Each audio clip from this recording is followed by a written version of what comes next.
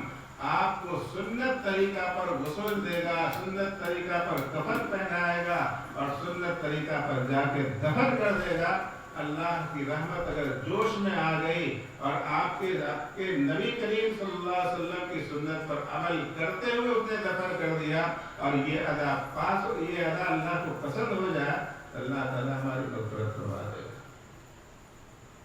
تو اسی طرح سے اگر اللہ نے آپ کو 2 4 10 اولادیں دی ہیں تو آپ ان اولادوں کے شادیوں پر، ساری اولادوں کے شادیوں پر سنت پر عمل کرنا آپ کے لیے دشوار ہے، تو کم سے کم دل میں یہ ٹھان لیجئے کہ کسی کا نہیں کسی ایک کا تو ضرور ہم سنت پر عمل کریں گے، کر کے شادی کریں گے، سنت طریقے پہ شادی کریں گے۔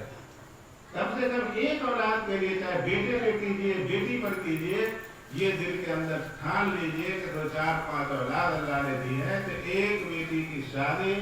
ہم سنت طریقہ پر عمل کرتے ہوئے کر دیں گے، تاکہ یہ اثر آج یہ قدم ہم اٹھا لیں تو اس کا اثر دوسروں پہ بھی پڑے گا، کل اللہ تعالیٰ دوسروں کے دل میں بھی بات دے گا کہ فلاں نے سنت پر عمل کیا تھا، ہم بھی ایسا کریں گے، تیسرے بھی کریں گے، چوتھے بھی کریں گے۔ یہ ماحول بنانا تو ہمارے اور آپ کے اختیار میں ہے۔ بہرحال باتیں تو بہت ساری کہنے کی ہیں، لیکن آپ لوگوں کا آنکھ جواب دے رہا ہے، تو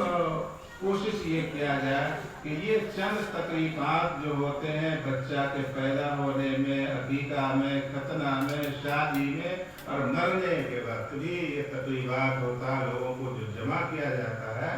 تو یہ موٹی موٹی جو چیزیں ہیں، اگر اور یہ ایسی چیزیں ہیں جو علن اعلان کیا جاتا ہے، لوگوں کو جمع کر کے کیا جاتا ہے،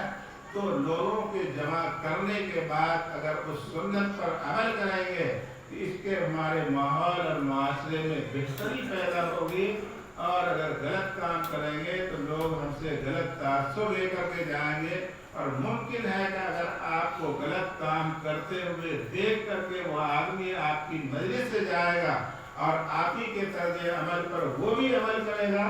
تو وہ گناہ بھی آپ کے ہی سر ہوگا، کیونکہ حدیث میں فرمایا گیا کہ اگر کسی نے نیکی کا بیج بویا تو اس نیکی کا اثر بھی اس کے ساتھ پشتوں تک جاتا، اور کسی نے برائی کی بیج ڈالا تو اس برائی کا بھی اثر اس کے ساتھ پشتوں تک جاتا، کہ کوئی نہ کوئی اس میں ضرور ملوث ہو جائے گا۔ اور اگر برائی کی بیج ہم نے ڈال دی اور یہ نسل ہماری جو نسل چلے گی اور 7 پشت تک جائے گا، اور وہ 7 پشت میں آنے والے جتنے بھی لوگ ہوں گے اس پر ہماری برائی پر عمل کریں گے، تو 7 پشتوں کے لوگوں کی برائیوں کو جمع کر کے ان لوگوں پہ ڈال دے گا جس نے برائی کی بنیاد ڈالی۔ جیسے آپ نے سنا ہوگا کہ حضرت آدم علیہ السلام کے بیٹے حابیل اور قابیل نے حابیل کو قتل کر دیا۔ دنیا میں سب سے پہلا قتل قابیل نے حابیل کو قتل کر دیا، تو یہ قتل کرنے کی بنیاد وہاں سے چلی، اور آئے دن آپ دیکھتے ہیں کہ لوگ مرڈر کرتے ہیں، کوئی لاٹھی سے مار دیا، کوئی گھوسا سے مار دیا، کوئی بم سے مار دیا، کوئی گولی سے اڑا دیا۔ تو یہ قتل کے جتنے بھی واردات ہوتے ہیں، اور جس نے اس کام کو انجام دیتا ہے، کوئی کسی کو قتل کرتا ہے تو اس کا گناہ تو اس کو ہوگا ہی، لیکن جتنے لوگوں کو قتل کرتے ہیں، ان تمام قاتلوں کے گناہ کو ملا کر کے اس قابیل کے اوپر ڈالا جائے گا جس نے اس کی بنیاد ڈالی، جس نے قتل کی بنیاد ڈالی۔ اس لیے میرے بھائیوں، اپنے گھر کے معاشرے کو درست کیجیے، سنت کو زندہ کیجیے، تاکہ ہمارے معاشرے کے اس کے اچھے اثرات جائیں، اور جتنے لوگ اس سنت پر عمل کریں گے سارے لوگوں کے ملا کر کے وہ نیکیاں ہمیں بھی ملیں گی اور اس کا فائدہ ہمیں بھی ہوگی۔ اس لیے میں آخری گزارش یہ کر رہا ہوں کہ اگر اللہ نے اولادیں دی ہیں تو کم سے کم ایک اولاد کو سنت کے مطابق شادی کرنے کا دل میں ارادہ کر کے، نیت کر کے یا ٹھان کر کے یہاں سے اٹھیے کہ انشاءاللہ جو بچے یا بچیاں ہماری بچی ہوئی ہیں، جب شادی کرنے کا موقع آئے گا تو میں ضرور سنت پر عمل کرتے ہوئے اپنے بیٹے اور بیٹی کی شادی کریں گے۔ اور آپ یہ صحیح ارادہ لے کر کے آپ اٹھیں گے اور نیت کر کے اٹھیں گے تو انما الاعمال بالنیات، نیت کے اوپر سارے عمل کا دار و مدار ہے۔ اسی نیت کی بنیاد پر اللہ کی طرف سے یہ فیصلہ آئے گا اور وہ چیزیں مہیا کر دیں گے کہ آپ کے لیے اس سنت پر عمل کرنا آسان ہو جائے گا۔ اللہ تعالیٰ سے دعا کیجیے، اللہ تبارک و تعالیٰ ہم تمام مسلمان مرد کو بھی، عورت کو، بوڑھے کو، بچے کو نبی کریم صلی اللہ علیہ وسلم کی سنت پر عمل کی توفیق عطا فرمائے۔ آمین۔ وآخر دعوانا الحمد للہ رب العالمین۔